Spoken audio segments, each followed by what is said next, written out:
বাংলাদেশ নিয়ে উত্তেজনার আবহে বিজেপি নেতার আক্রমণাত্মক মন্তব্যে ফের বিতর্ক বাড়ছে। সীমান্তে উত্তেজনা ও সম্প্রীতির একটি হত্যাকাণ্ডের ঘটনায় প্রতিবাদ জানাতে ভারতের হিন্দুত্ববাদী দলটির নেতারা যে ভাষ্য ব্যবহার করছেন তা দায়িত্ব জ্ঞানহীন ও দুদেশের সম্পর্কের ক্ষেত্রে ক্ষতিকর বলে জানিয়েছে সচেতন মহল। বাংলাদেশে হিন্দু যুবককে হত্যার প্রতিবাদে বুধবার সনাতনী ঐক্য মঞ্চের ডাকে কলকাতার জয়ন্তীপুর বাজার থেকে পেট্রোপোল সীমান্ত পর্যন্ত প্রতিবাদ মিছিল হয়। সেখানে উপস্থিত ছিলেন বনগাঁও উত্তরের বিজেপি বিধায়ক অশোক কীর্তনিয়া ও হরিণঘাটার বিজেপি বিধায়ক অসীম সরকার। মিছিল থেকে অশোক কীর্তনিয়া দাবি করেন ডক্টর ইউনূসকে শিক্ষা দিতেই এই কর্মসূচি। তার বক্তব্যে কূটনৈতিক সমাধানের বদলে বিতর্ক এবং উস্কানি বেশি শোনা যায় বলে সমালোচনা শুরু হয়।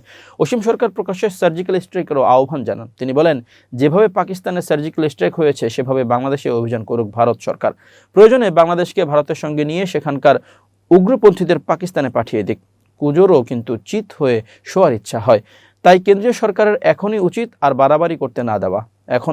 এখনই সার্জিক্যাল স্ট্রাইক করা দরকার। কয়েকদিন ধরে কলকাতাতেও বাংলাদেশ ডেপুটি হাইকমিশনের সামনে সহিংস বিক্ষোভ করেছিল উগ্র হিন্দুরা। এর মাঝে আসামের মুখ্যমন্ত্রী হিমন্ত বিশ্ব শর্মাও একদিন আগে বাংলাদেশের উত্তরের জমি নিয়ে চিকেন নেক এলাকাকে বড় করার কথা বলেছিলেন।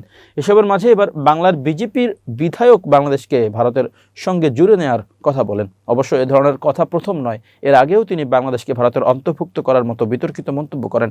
বিজেপির অসীম সরকারের এই মন্তব্যের পর অনেকে বলতে শুরু করেছেন, বাংলাদেশে যে হত্যার ঘটনা ঘটেছে তা নিন্দনীয়। অপরাধীদের কঠিন সাজা হোক, কিন্তু তারপরও এটা বাংলাদেশের অভ্যন্তরীণ বিষয়। এর সঙ্গে ভারতের কোনো যোগসূত্র থাকতে পারে না। ফলে সে দেশে হিন্দু যুবকের হত্যার প্রতিবাদ করতে গিয়ে বিজেপি বিধায়ক যেসব কথা বলতে শুরু করেছেন তা নাবালকের মতো। এই জাতীয় মন্তব্য দুদেশের সম্পর্ককে আরও খারাপের দিকে ঠেলে দেবে। রাজনৈতিক বিশ্লেষক, রাজ্যের শাসক দল, নাগরিক সমাজের একাংশের মতে এ ধরনের বক্তব্য আন্তর্জাতিক আইন, কূটনীতিক শিষ্টাচার ও প্রতিবেশী দেশের সঙ্গে শান্তিপূর্ণ সহাবস্থানের নীতির পরিপন্থী।